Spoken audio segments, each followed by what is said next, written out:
அஸ்ஸலாமு அலைக்கும். Hello friends, welcome to beauties creation. நம்ம யூடியூப் சேனலில் இன்றைக்கி ப்ரௌனி கிளாஸ் ஒன்று தான் பார்க்க போகிறோம். வீடியோவை ஸ்கிப் பண்ணாமல் பாருங்கள். இப்போ வாங்க நம்ம வீடியோக்குள்ளே போகலாம்.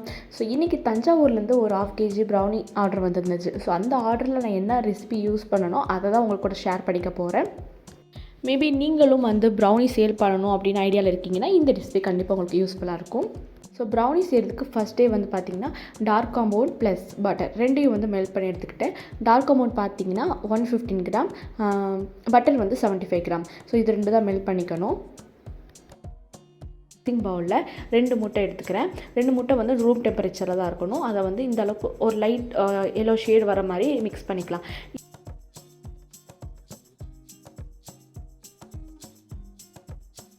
இது கூட பார்த்திங்கன்னா 57 கிராம் நாட்டு சர்க்கரை, இதையும் சேர்த்து நம்ம வந்து மிக்ஸ் பண்ணிக்க போகிறோம்.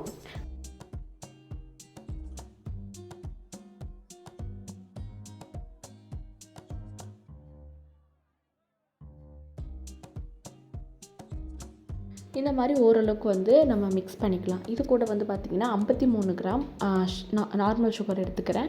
நீங்கள் நாட்டு சக்கரை சேர்க்கலான்னா டோட்டலாக 113 கிராம் வந்து ஒயிட் சுகர் எடுத்துக்கோங்க. ஒயிட் சுகரை வந்து நல்லா பவுடர் பண்ணி இது கூட சேர்த்துக்கோங்க.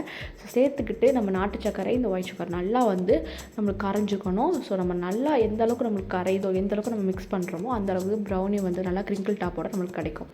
ஸோ நம்மளுக்கு மிக்ஸ் பண்ணும்போது இந்த மாதிரி வந்து கொஞ்சம் ஒரு இது மாதிரி வரும். ஸோ இதுதான் வந்து பார்த்திங்கன்னா கரெக்டான ஒரு டெக்ஸ்சர். இப்போ பார்த்திங்கன்னா நம்மளுக்கு டார்க் சாக்லேட் வந்து ரூம் டெம்பரேச்சர் வந்துருச்சு. இதை வந்து நம்ம இந்த நாட்டு சர்க்கரையும் முட்டை சேர்த்து வச்சுருக்கோம் இல்லையா, இது கூட சேர்த்து இதையும் ஒரு 2 மினிட்ஸ் வந்து மிக்ஸ் பண்ணிக்கலாம். நம்ம நல்லா மிக்ஸ் பண்ணும்போதே பார்த்திங்கன்னா இது உங்களுக்கு வீடியோவில் பார்த்தா நல்லா தெரியும். ஒரு மாதிரியாக ஜவ்வு முட்டை இழுத்த வரும் இல்லையா, அந்த மாதிரி ஒரு கன்சிஸ்டன்சியில் இது வந்து வரும். ஸோ இதுதான் வந்து கரெக்டான கன்சிஸ்டன்சி. இது கூட வந்து பார்த்திங்கன்னா நம்ம வெண்ணிலா எசன்ஸ் வந்து ஒரு 1/2 டேபிள் ஸ்பூன் வந்து சேர்த்துக்க போகிறோம். அது கூட வந்து பார்த்திங்கன்னா 75 கிராம் மைதா சேர்த்துக்க போகிறோம். நீங்கள் மைதா வேணான்னா கோதுமை மாவு கூட நீங்கள் யூஸ் பண்ணிக்கலாம். ஸோ என்னோடய கஸ்டமர் வந்து பார்த்திங்கன்னா மைதா தான் கேட்டிருந்தாங்க. இது கூட வந்து பார்த்திங்கன்னா 10 கிராம் வந்து கோகோ பவுடர் யூஸ் பண்ணிக்கிறேன். உங்களுக்கு இன்னும் கொஞ்சம் சாக்லேட்டியாக வேணுன்னா கூட எக்ஸ்ட்ரா ஒரு 5 கிராம்ஸ் 10 கிராம்ஸ் கூட நீங்கள் யூஸ் பண்ணிக்கலாம். ஸோ ஃபஸ்ட்டே வந்து மெஷர்மெண்ட் எல்லாமே நான் பண்ணி வச்சுட்டு நான் வந்து செய்ய ஸ்டார்ட் பண்ணிட்டேன். ஸோ இதுவும் வந்து பார்த்திங்கன்னா கொஞ்சம் கூட கட்டி இல்லாமல் நல்லா வந்து ஸ்மூத்தாக நம்மளுக்கு வந்து ப்ரௌனி பேட்டர் கிடைக்கணும். ப்ரௌனி பேட்டர் வந்து பார்த்திங்கன்னா நல்லா வாட்டரியாக தண்ணி மாதிரி லிக்விடாக நம்ம நார்மல் கேக் செய்வோம் இல்லையா, அந்த மாதிரி லிக்விட் கன்சிஸ்டன்சியில் இருக்கக்கூடாது. நல்லா இந்த மாதிரி திக்காக இருக்கணும். ஸோ அப்போ தான் வந்து பார்த்திங்கன்னா நம்மளுக்கு வந்து நல்லா கிரிங்கிள் டாப் வந்து ஃபார்ம் ஆகும். ஸோ அதுக்கப்புறம் வந்து பார்த்திங்கன்னா ஒரு ஸ்பேச்சுலா வச்சு ஒரு லைட்டாக ஒரு மிக்ஸ் மட்டும் கொடுத்துக்கிறேன். இப்போ வந்து பார்த்திங்கன்னா நான் ஓடிஜியை வந்து ஒரு 10 மினிட்ஸ் ப்ரீ ஹீட் பண்ணிக்கிறேன். 180 டிகிரி செல்சியஸில் 10 மினிட்ஸ் வந்து ப்ரீ ஹீட் பண்ணிக்கிறேன். ஸோ ப்ரீ ஹீட் ஆகிறதுக்குள்ளே ப்ரௌனி டின்னில் வந்து பார்த்திங்கன்னா ப்ரௌனி பேட்டரை வந்து நான் ஊற்றிக்கிட்டேன். ஜஸ்ட் ஒரு பட்டர் பேப்பர் மட்டும் வச்சுக்கிறேன். கீழே ஆயில் எதுவுமே அப்ளை பண்ணலை. ஸோ இந்த ட்ரே வந்து பார்த்திங்கன்னா 7 inch ட்ரே தான் இதில் யூஸ் பண்ணியிருந்தேன். ஸோ 1/2 kg வந்து இந்த ட்ரே வந்து கரெக்டாக இருக்கும். பேட்டர் வந்து ப்ரௌனி டின்னுக்கு வந்து மாற்றுறதுக்கப்புறம் நல்லா வந்து நல்லா டேப் பண்ணிக்கணும். இந்த மாதிரி தட்டி விட்டுக்கணும் நம்ம.